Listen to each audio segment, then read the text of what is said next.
تو نیکی اور بھلائی کا دینا، حق کا ساتھ دینا، ناحق کا کبھی ساتھ مت دینا۔ بس یہی تم کو میری ہدایت ہے، کیونکہ کتاب میں جہاں بھلائی کے لیے وظائف درج ہیں وہاں دشمنی کے لیے بھی ہیں۔ لہٰذا سفلی امر، دشمنی، نفرت، جدائی والے عمل سے دور رہنا اور نہ لوگوں کو ایسے برائی کے کاموں میں مدد دینا۔ عالم صاحب نے صفیہ کو دعائیں دی اور وہ دعائیں اور ان کی نصیحت کو گرہ میں باندھ کر گھر آ گئی۔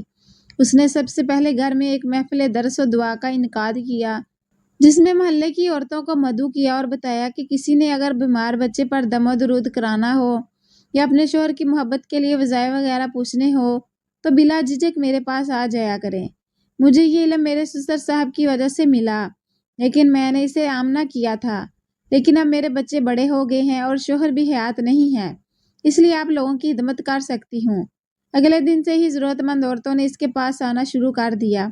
وہ اپنا دکھ سکھ اس سے بیان کرتا اور وہ حسب حاجت دعا یا وظائف بتاتی، کبھی نقش بھی لکھ کر دے دیتی۔ آہستہ آہستہ اس کی شہرت پھیلنے لگی، عورتوں کا تانا بند گیا۔ ہر وقت ایک جمگٹھا سا رہتا تھا۔ وہ خود کبھی کسی سے کچھ طلب نہیں کرتی تھی، جو ان کا دل کرتا وہ نذرانہ دے جاتی تھی۔ ایک طرف پریشان محلے کی عورتوں کا جی ہلکا ہو رہا تھا تو دوسری طرف صفیہ کے بچوں کی دار روٹی چلنے لگی تھی۔ اس کی نیت اچھی تھی، اللہ تعالیٰ نے اس کے رزق میں برکت ڈال دی تھی، گھر کے اخراجات اچھے طریقے سے چلنے لگے۔ مجھے صفیہ کو دیکھ کر افسوس ہوتا تھا، اگر اس کے والدین نے اسے پڑھا لکھا دیتے تو آج وہ کہیں ملازمت کر کے اپنے یتیم بچوں کا پیٹ پال رہی ہوتی، لیکن اب اسے اس ہیلے اور وسیلے کا سہارا لینا پڑ گیا تھا۔ جب میں یہ بات صفیہ سے کرتی تو وہ جواب دیتی، اللہ بڑا کارساز ہے، جب وہ کسی کی بگڑی بنانے پر آتا ہے تو اسی طرح خود بخود رزق کے در کھول دیتا ہے۔ دیکھو اس طرح دنیا کے کام بھی چلتے رہتے ہیں اور میرے بھی۔ میں نے کبھی لالچ نہیں کیا، کسی سے کچھ نہیں مانگا، میری کوئی فیس ہے اور نہ مانگ ہے۔ کوئی اپنی خوشی سے کچھ دے جائے تو اس میں گناہ نہیں۔ میں کسی کو گمراہ نہیں کرتی، نہ جدائی، دشمنی، برائی یا نقصان کے تعویذ لکھ کر دیتی ہوں، یہ میری اہلیت بھی نہیں ہے۔ سب کو پتہ ہے میں کوئی ماہر عالم نہیں، یہ بھی سب جانتے ہیں، بس ایک بزرگ سے دعا لی اور ان کی ہدایت پر عمل کرتی رہی ہوں۔ میرے بچے اسکول سے کالج جانے لگے، پھر بھی گھر میں کسی چیز کی کمی نہیں ہوتی۔ اللہ تعالیٰ اس بیوی میں غیب سے دے رہا ہے، مجھے کسی کے آگے ہاتھ پھیلانے کی ضرورت نہیں ہے۔ دم درود کرانے والی عورتوں کا صفیہ پر اعتماد بڑھتا گیا۔ ان عورتوں کے خیال میں دعا کے ساتھ دعا اور دم درود سے شفا یقینی ہو جاتی ہے۔ پریشان عورتوں کو صفیہ کی تسلی سے قرار ملنے لگا۔ وہ سمجھتی تھی کہ ان کے بیمار بچے اسی وجہ سے جلد ٹھیک ہو جاتے ہیں کیونکہ صفیہ ایک نیک عورت ہے۔ اس میں شک نہیں کہ واقعی وہ ایک نیک اور اچھی عورت تھی، اس کو میں بچپن سے جانتی تھی۔ ایک روز صفیہ کے پاس ایک عورت آئی، وہ نوجوان اور خوبصورت تھی۔ اس نے کسی عورت سے کلام کیا اور نہ سلام، یہاں تک کہ جب تمام عورتیں چلی گئی، جب آخر میں وہ عورت رہ گئی تو صفیہ اس کی طرف متوجہ ہوئی۔ بی بی اب تم بھی کچھ کہو، بڑی دیر سے بیٹھی ہو۔ وہ بولی، ہاں میں تنہائی میں آپ سے کچھ کہنا چاہتی تھی۔ بلا جھجک بتاؤ کیا پریشانی ہے۔ اس پر وہ حسینہ جس کا نام سوہا تھا گویا ہوئی، میری شادی جس شخص سے ہوئی ہے میں اس کو پسند نہیں کرتی، بلکہ مجھے اس سے نفرت محسوس ہوتی ہے۔ میں اس کے ساتھ ہرگز نہیں رہنا چاہتی، مگر اب میرا اس کے ساتھ رہنا محال ہو رہا ہے۔ میں خود پر جبر کرتے کرتے تنگ آ چکی ہوں۔ بہت بار میں نے اپنے خامند سے کہا کہ تم اور شادی کر لو، مجھے طلاق دے دو، میں حق مہر بھی معاف کرتی ہوں، مگر وہ مجھے طلاق نہیں دیتا اور زبردستی اپنے گھر رہنے پر مجبور کرتا ہے۔ بتائیے میں کیا کروں، عدالت سے طلاق لوں؟ لیکن میرے خاندان والے عدالت بھی جانے نہیں دیتے۔ بی بی تم نے اپنا آدھا مسئلہ بتایا ہے، جب تک بات پوری نہ بتاؤ گی تب تک میں تمہاری مدد نہیں کر سکتی۔ شوہر سے نفرت کا کوئی نہ کوئی سبب تو ہوگا۔ ہاں سبب تو ہے، میں صاف صاف بتاتی ہوں کہ شادی سے پہلے میں اپنے ماموں زاد سے محبت کرتی تھی، ہم دونوں شادی کرنا چاہتے تھے، لیکن میرے والد کو ماموں والوں سے بیر تھا۔ انہوں نے کہا کہ میں کسی فقیر سے تو بیٹی کی شادی کر دوں گا مگر انور سے نہیں۔ اس طرح انہوں نے میری مرضی کے خلاف میری شادی اپنے ایک دوست کے بیٹے سے کر دی۔ اس طرح میں سلیم کی بیوی بن گئی، مگر ابھی تک میرے دل سے انور کی محبت نہیں گئی۔ اب بھی میں اور انور اسی طرح محبت کرتے ہیں جیسے پہلے دن سے ہمارے دلوں میں ایک دوسرے کی محبت تھی۔ میری اس مجبوری کا علم میرے شوہر کو بھی ہے، لیکن وہ مجھے پھر بھی آزاد نہیں کرتا۔ تمہارے شوہر کو اس بارے کس نے بتایا ہے؟ سوہا بی بی میں نے خود اس کو بتا دیا ہے کہ یہ میری مجبوری ہے، دل سے مجبور ہوں۔ اس لیے تم سے آزاد ہونا چاہتی ہوں۔ سمجھ رہی تھی کہ حقیقت جان کر وہ خود مجھ سے بیزار ہو جائے گا اور طلاق دے دے گا، مگر اس نے ایسا نہیں کیا بلکہ اور سختی کرنے لگا۔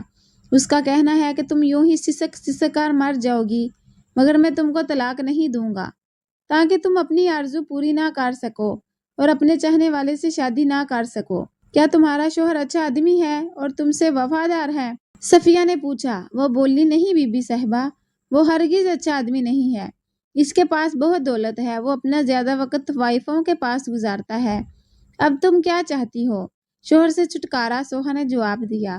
صفیہ نے مجھے بتایا کہ سلمیٰ، یقین کرو میں نے اگرچہ آج تک کسی عورت کو کسی ایسے کام کے لیے نقش لکھ کر نہیں دیا تھا، کیونکہ مجھے وظائف کی کتاب دینے والے بزرگ کی نصیحت یاد تھی کہ صرف اچھے کاموں کے لیے کلام اللہ کو وسیلہ بنانا اور جدائی، دشمنی، نیز برائی کے نقش ہرگز نہ لکھنا۔ مگر اس روز جانے میرے جی میں کیا آئی کہ میں نے نقش والی کتاب نکالی اور اس عورت سے پوچھا، اگر تم نے مراد پا لی تو کیا کرو گی؟ وہ بولی، آپ کو 10,000 روپے نظر کروں گی۔ ان دنوں 10,000 کی قیمت بہت ہوا کرتی تھی۔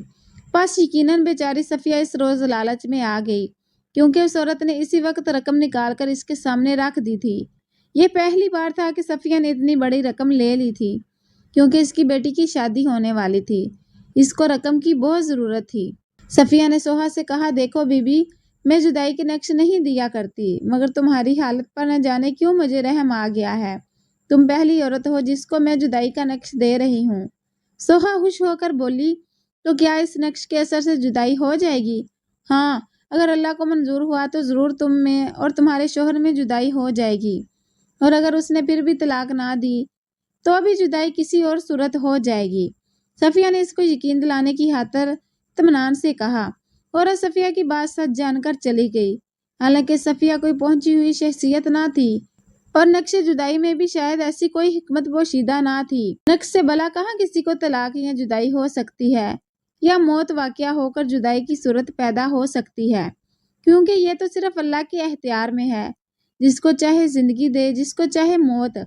مگر صفیہ موٹی رقم لے بیٹھی تھی، تبھی اس عورت کو یقین سے کہہ دیا تھا کہ جدائی کا یہ تعویذ بہت سخت ہے، جدائی ہو کر رہے گی، چاہے طلاق سے یا ناگہانی کسی حادثے کی وجہ سے۔ کبھی کبھی اللہ تعالیٰ اپنے بندوں کا امتحان لیتا ہے، یہ بھی گویا صفیہ کے ایمان کا امتحان تھا۔ مگر اللہ کی کرنی کے ایک ہفتہ بعد سوہا کے خاوند کی کار حادثے میں موت واقع ہو گئی۔ وہ تبھی حیران رہ گئی۔ اس نے اس حادثے کو صفیہ کے لکھے ہوئے تعویذ کی کرامت سمجھا۔ خود نہ آ سکی تو اپنی ایک سہیلی کو بی بی مرادوں والی کے پاس بھیج کر حالات سے آگاہ کر دیا۔ صفیہ نے بہرحال اس حادثے کو خدا کی کرنی جانا، کیونکہ جانتی تھی کہ اس نقش میں ایسی کوئی کرامت نہ تھی، اور نہ وہ کوئی پہنچی ہوئی عالم ہستی تھی کہ جس کا لکھا ہوا تعویذ اچھے بھلے انسان کو موت کی نیند سلا دیتا۔ بے شک ان دونوں نے کسی انسان کو مارنے کی خاطر کار حادثہ نہیں کروایا تھا، اور نہ ہی کسی انسان کو موت کی نیند سلانے کی قدرت رکھتی تھی، تاہم ان کی نیتوں میں فتور ضرور تھا۔ صفیہ کی نیت میں لالچ غالب آیا اور سوہا کے ارادے بھی نیک نہ تھے، تبھی ان کو یہ سزا ملی۔